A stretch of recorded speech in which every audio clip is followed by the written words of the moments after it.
नमस्कार दोस्तों, कैसे हैं आप सब लोग। आई होप सो आप सब लोग स्वस्थ होंगे और मस्त होंगे। आज जो हम लोग टॉपिक स्टार्ट करने वाले हैं वो नॉलेज पॉइंट ऑफ व्यू से तो इम्पॉर्टेंट है ही है, और इंटरव्यूअर अगर हम लोग कहीं देने जाते हैं तो वहां के लिए भी बहुत ज़्यादा इम्पोर्टेंट हो जाता है। अब नॉलेज पॉइंट ऑफ व्यू के लिए क्यों इंपॉर्टेंट है? क्योंकि एग्जामिनर जब भी आपसे कोई इंटरव्यूअर आपके सामने बैठा है तो आपसे क्वेश्चन करता है कि जब मेरे पास we have first law of thermodynamics, then what is the need of second law of thermodynamics. जब मेरे पास फर्स्ट लॉ ऑफ थर्मोडायनेमिक्स था तो मुझे सेकेंड लॉ ऑफ थर्मोडायनेमिक्स की क्या जरूरत पड़ी।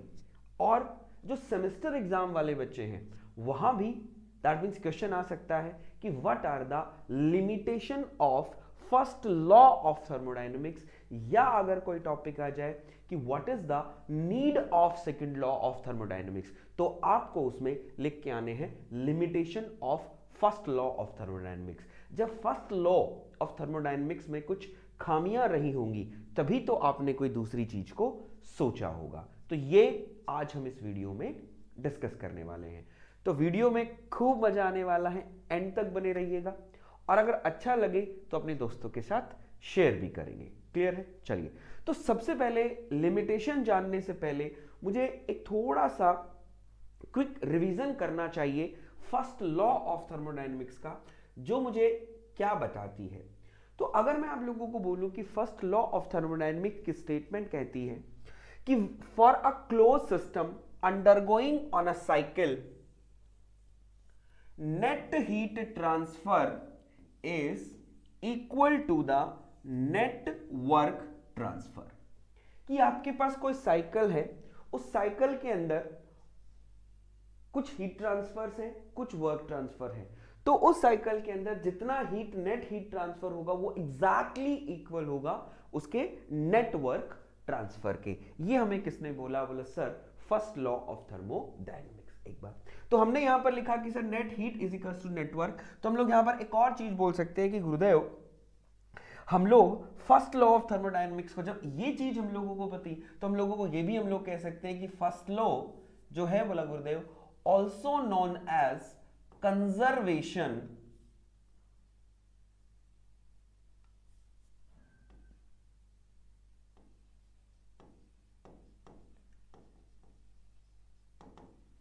Of energy.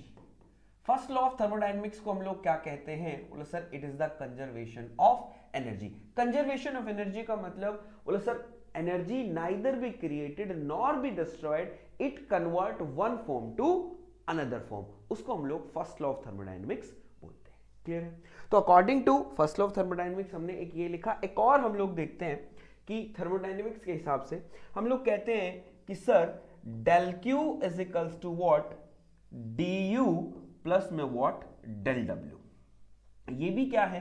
बोला sir this is again a first law of thermodynamics. इन दोनों में डिफरेंस क्या है? बोला सर ये जो साइकिल है it is applicable only for cycle, only for cycle. ये हम किसके लिए अप्लाई करते हैं? साइकिल के लिए। और ये जो है it is applicable for process,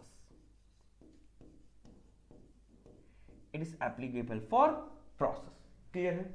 अब हम लोगों ने ये थर्मोडायनेमिक्स की जो फर्स्ट लॉ है वो हम लोगों को पता चल गई कि सर दो लॉ, दो तरीके से हम इसको लिख सकते हैं। ये प्रोसेस के लिए यूज होती है, ये साइकिल के लिए यूज होती है, और उसने हमें ये कहा।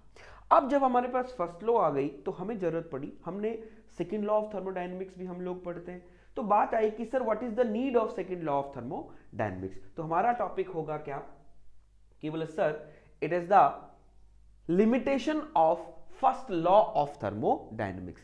तो ये सबसे पहले हम लोग एक बार लिमिटेशंस पढ़ेंगे, उसके बाद तीन लिमिटेशंस मैंने आपके सामने लिखे हैं, इन तीनों को विद प्रूफ समझाऊंगा कि हाँ सर ऐसा ये कैसे होता है, क्यों, दैट मीन्स इसमें ऐसी कमियां थी। तो सबसे पहले हम लोग पढ़ते हैं क्या कि it first law of thermodynamics does not tell whether a process,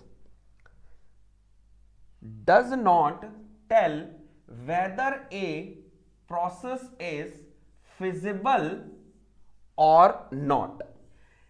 कि एक जो प्रोसेस है वो होगी या नहीं होगी, फर्स्ट लॉ ऑफ थर्मोडायनेमिक्स नहीं बता सकती है। कि कहने का मतलब कि वो एक्चुअल में वो प्रोसेस, दैट मींस तो हम तो आंख बंद करके कह दें कि हाँ भाई ये प्रोसेस दैट मींस होगी, लेकिन फर्स्ट लॉ ऑफ थर्मोडायनेमिक्स अगर किसी भी प्रोसेस के लिए सेटिस्फाई होती है तो इसका मतलब ये नहीं है कि वो प्रोसेस यूनिवर्स में होगी ही होगी, वो हो भी सकती है, वो नहीं भी हो सकती है। कैसे, मैं आपको दिखाता हूं, एग्जाम्पल पढ़िएगा, ठीक है। और आगे दूसरा पढ़ते हैं, सेकंड, फिर हम पढ़ते हैं, first law of thermodynamics does not give any idea of direction of flow of heat. वो that means first law of thermodynamics कभी भी हमको ये नहीं बताती कि जो आपकी हीट फ्लो हो रही है वो किस डायरेक्शन में फ्लो होगी, यानी that means direction of the process, direction of the heat flow वो नहीं बताएगी। कौन बताता है direction of the heat flow? बोले sir second law of thermodynamics बताती है। सेकंड लॉ ऑफ थर्मोडायनेमिक्स ने हमें बताया कि heat always transfer from high temperature to low temperature, ये कभी भी नहीं बताती है, ठीक है। थर्ड हम लोग कहेंगे कि first law of thermodynamics does not tell, ये कह रहा है, क्या कह रहा है, डज नॉट टेल कि heat input is equals to work output, कि हीट इनपुट जितनी आपने हीट दी वो सारी की सारी वर्क के अंदर कन्वर्ट हो जाएगी। फर्स्ट लॉ थर्मोडायनेमिक्स हमें कभी भी ये नहीं बताती। It only tell net heat transfer is equal to the net work transfer. ये सिर्फ और सिर्फ हमको क्या बताता है, वो हमें सिर्फ ये बताता है कि नेट हीट जितनी आप इसमें, जितनी हीट ट्रांसफर आपने की है वो सारी की सारी उसके अंदर जितना वर्क हमको जब मिला है उसके क्या होगी, इक्वल होगी। ये हम लोगों को बताती है। अब वन बाय वन मैं आपको ये प्रूव करता हूं सो दैट आपको कभी कोई प्रॉब्लम नहीं आएगी। आ जाओ, तो सबसे पहले हम लोग देखते हैं, it does not tell about whether a process is feasible और नॉट। आओ मेरे सामने आओ, देखो आपके सामने क्या है, दैट मींस आपने क्या, आप एक रूम में बैठे हो, ये आपका क्या है, एक रूम है जिसको हमने इंसुलेट किया हुआ, this is the insulated room. और इस रूम के अंदर आपने क्या है, एक बकेट है जिसके अंदर गर्म पानी भरा हुआ है। तो ऑब्वियसली बात है, रूम है, रूम इंसुलेटेड है तो बाहर हीट नहीं जाएगी। जब बाहर हीट नहीं जाएगी तो मैं कहना चाहता हूं इस रूम के अंदर एयर होगा। तो हम लोग कह देंगे, तो हम लोग ये कह सकते हैं कि जब हॉट वाटर है तो थोड़ी देर बाद क्या हो जाएगा, वो ठंडा हो जाएगा। एज यूजुअल हम लोगों को पता है वो ठंडा होगा। जब ठंडा होगा तो हम लोग कहेंगे कि that means there is a heat transfer. यहां पर क्या हुआ, that means there is a heat transfer हुआ। तो according to first law of thermodynamics आप ये कह सकते हैं कि बोले सर क्या, भाई रूम जो हॉट वाटर है वो थोड़ी देर बाद ठंडा हो जाएगा, दैट मींस इसने क्या किया, इसने हीट का लॉस कर दिया। अब जो वो हीट लॉस हुई, ऐसी बात तो नहीं वो डिस्ट्रॉय हो जाएगी, तो दैट मींस ये किसी ने गेन की होगी। बोले सर हाँ, तो हम लोग कहेंगे जो अंदर जो एयर थी, हमारी जो अंदर एयर थी, जो रूम की एयर थी, तो मैं कहना चाहूंगा बेटा इसने गेन की होगी, क्योंकि बाहर तो जा नहीं सकती क्योंकि इंसुलेटेड है। तो हम लोग ये लिख सकते हैं according to the first law of thermodynamics कि heat lost by the water is equal to heat gain by the room air.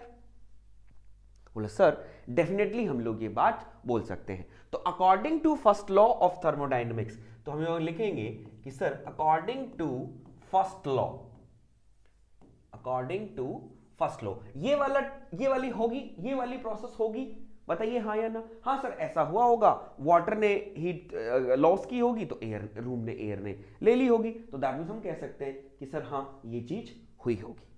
Got it? बोले सर हाँ। अब हम लोगों को पता है कि सर इंसुलेटेड रूम जो है वो दैट मींस इंसुलेटेड है, तो दैट मींस हीट बाहर नहीं जा सकती है, तो हम लोग कह सकते हैं dq = 0। तो अब मैं ये बोल सकता हूं कि क्या, कि जितनी हीट रूम की एयर ने ली थी, हम लोग क्या करें, वो सारी की सारी हीट रूम की एयर से वापस ले ले और फिर किसको दे दे, वाटर को दे दे। तो मैं कहना चाहूंगा कि पानी मेरा उतना ही गर्म हो जाएगा। तो बोला सर सुनने में ये चीज थोड़ी सी ऑड लगती है, इट साउंड बैड, ये अच्छा नहीं लगता कि आपने रूम को हीट दी, दैट मींस आप रूम एयर से क्या करो, ला मेरी वापस हीट मुझे वापस दे दे। तो हीट हमने उससे वापस ली, हमने फिर से वाटर को दिया, वाटर को दे दी, हमने उसको गर्म कर दिया। तो हम लोग कहेंगे कि दैट मींस ऐसा सुनने में ही अच्छा नहीं लगता, और ऑब्वियसली बात है it is not possible, it is not possible. लेकिन आप कुछ सेकंड्स के लिए दैट मीन्स आप मान लीजिए कि हाँ चलो ऐसा हम मान लेते हैं चंद सेकंड के लिए कि हाँ चलो ऐसा हो जाता है। तो मैं कहूंगा बेटा अकॉर्डिंग टू, अगेन मेरे बच्चे, according to first law of thermodynamics, according to first law of thermodynamics, तो मैं क्या कहूंगा कि sir heat loss by the room air is equal to heat gain by the water, क्योंकि लॉस तो कुछ हुआ ही नहीं, जो बाहर चला गया था बाहर तो गया ही नहीं। तो मतलब सर जितने की heat loss by the room air is equals to heat gain by the water. बोले सर डेफिनेटली ये होगा। तो मैं कहना चाहता हूं जब ऐसा होगा, ऐसा होगा नहीं लेकिन हमने माना अगर ऐसा हो जाता है, अगर ऐसा हो जाता है तो मुझे बताओ first law of thermodynamics is satisfy और not, first law of thermodynamics is satisfy और नॉट। बोला हाँ sir first law of thermodynamics is satisfied, कि हाँ हीट अगर ऐसा हो जाता है तो हमने कहा कि भाई हीट लॉस एयर ने की, वो दैट मींस वाटर ने वापस ले ली, जितनी ली उसने वापस कर दी, तो हम कहते हैं कि फर्स्ट लॉ इज सेटिस्फाई। लेकिन दिस प्रोसेस इज पॉसिबल और नॉट? बोला sir this process is not possible, though the first law of thermodynamics is satisfy but this process is not possible. तो फर्स्ट लॉ ने आपका ये बताया कि sir ऐसी प्रोसेस फिजिबल है नहीं, फर्स्ट लॉ सेटिस्फाई है फिर भी ये प्रोसेस नहीं हो रही है। तो सेकंड आपको क्लियर हो गया। सेकंड थिंग हम लोग कहते हैं, फिर हम लोग चलेंगे कि sir that means it does not give the direction of heat. ऐसा कभी हो सकता है कि आपने रूम का जो एयर है उसको हीट दे दी और दैट मींस वापस उससे आप ले सकते हैं, ऐसा हो सकता है? दैट मींस ऐसा कभी भी नहीं हो सकता है। तो ऑब्वियस सी बात है मेरे बच्चे, ऑब्वियस सी बात है ऐसा नहीं हो सकता है। तो इसने बताया हाँ ये चीज फिजिबल है कि हॉट वाटर इसको दे देगा, लेकिन वापस दैट मींस आना it is not possible. So that means it does not give the direction of heat flow and it does not tell how a process is feasible or not. Clear है? ये दो point आप लोगों के hope so मुझे लगता है clear हो गए होंगे, जो दोनों मैंने आप लोगों को बताए। Got it? बोला सर राइट। अब हम लोग चलते हैं थर्ड पॉइंट पे। It does not tell heat input it is equals to work. ये कभी भी ये नहीं बताती कि जितनी हीट आपने सिस्टम को दी है वो एग्जैक्टली वर्क के बराबर होगा, यानी total heat is equals to the total work, कभी भी ये नहीं, मतलब heat input is equals to work target कभी भी नहीं बताती है। कैसे दिखाते? तो ये क्या बताती है? Net heat. आप लोगों ने simply that means second law of thermodynamics देखा है और हीट इंजन आप लोगों ने देखा है। हीट इंजन बेसिकली क्या करता है? बोला sir heat engine it is a device which is used to convert the part of heat into the work, the part of heat into the work and reject remaining to the surrounding। कुछ ऐसा ही करता है? बोला sir definitely कुछ ऐसा ही करता है। तो अब यहां पर देख सकते हो, आप ऐसा लिख सकते हो कि बोला sir that mean there is a QS is equals to W net. लिख सकते हैं? नहीं, क्योंकि हम लोगों को पता है कि sir QS is greater than W net. ठीक है, तो ये कभी भी नहीं बताती, ये कभी भी नहीं बताएगी कि हाँ जितनी हीट सप्लाई करी उतना का सारा वर्क में कन्वर्ट हो गया। नहीं, बोले सर कुछ लॉस होता है। हम लोगों को पता है QS is equals to W net, QS कभी भी W नेट के इक्वल नहीं हो सकता। ठीक है, तो सर ये क्या बताती है? फिर क्या बताती है? ये बताएगा बेटा आपका, ये बताएगा आपका क्या कि बोले sir summation of heat is equals to summation of work. Summation of heat मतलब टोटल हीट। तो हम लोग, हमारे पास हीट यहां पर क्या क्या है? एक सप्लाई है और दूसरी मेरे पास रिजेक्शन है। वर्क ट्रांसफर आपका क्या है? बोले sir it is W net. तो हम लोग कह सकते हैं कि according to the first law of thermodynamics, according to the first law of thermodynamics हमको ये पता चलता है कि net heat is equals to net work transfer, it is not heat input is equals to work. ये हम लोगों को कभी नहीं पता चलता कि ये चीज कभी भी होगी। That mean heat supplied is not equal to work output. That's why आप लोगों ने पढ़ा होगा कि जो हीट है it is a low grade energy. The heat is not completely converted into work, but work is totally converted into heat. ये मैं आपको करवाऊंगा कि हाई ग्रेड एनर्जी और लो ग्रेड एनर्जी होती है, वो सारी चीजें हम लोग करेंगे। तो ये भी एक दैट मींस इसके अंदर क्या है? लिमिटेशन है। ये हमको फसला बताता है, ये हमको फसला नहीं बताता। तो होप सो आपको लिमिटेशन, अगर आपके पास आता है the limitation of first law of thermodynamics, तो आप ये 3 पॉइंट लिख के आइए, दैट मीन्स इनफ है। अगर आपके पास आता है need of second law of thermodynamics, तो ये आप 3 पॉइंट लिख के आइए, that means there is a enough है। कोई प्रॉब्लम आपको नहीं आएगी, पूरे मार्क्स आप लोगों को यहां पर मिलेंगे। क्लियर है? तो होप सो वीडियो आप लोगों को अच्छा लगा होगा। हम लोगों ने इस वीडियो में लिमिटेशन तो किए ही किए, विद प्रूफ हम लोगों ने देखा कि सर व्हाई, ऐसा क्यों, क्योंकि लोग दैट मीन्स सीधा सिंपली ऑरली दैट मीन्स बता देते हैं, लिख देते हैं, लिख के ऑरली बता देंगे कि हाँ सर ऐसे होता है ऐसे होता है। मैंने विद एग्जांपल एक लाइव दैट मीन्स एक एग्जांपल आप लोगों को लेकर बताया, सो दैट आपके मन में जो भी कंफ्यूजन हो आप लोग बता सके, और एक कॉन्फिडेंस के साथ एक इंटरव्यूअर को आप फेस कर सके, सो दैट उसको भी लगे कि हाँ बच्चे में कुछ दम है, और आपका जब सिलेक्शन हो तो दैट मीन्स बिल्कुल पक्का हो जाए। तो वीडियो अच्छा लगा तो लाइक जरूर कीजिएगा और अपने दोस्तों के साथ शेयर जरूर करें।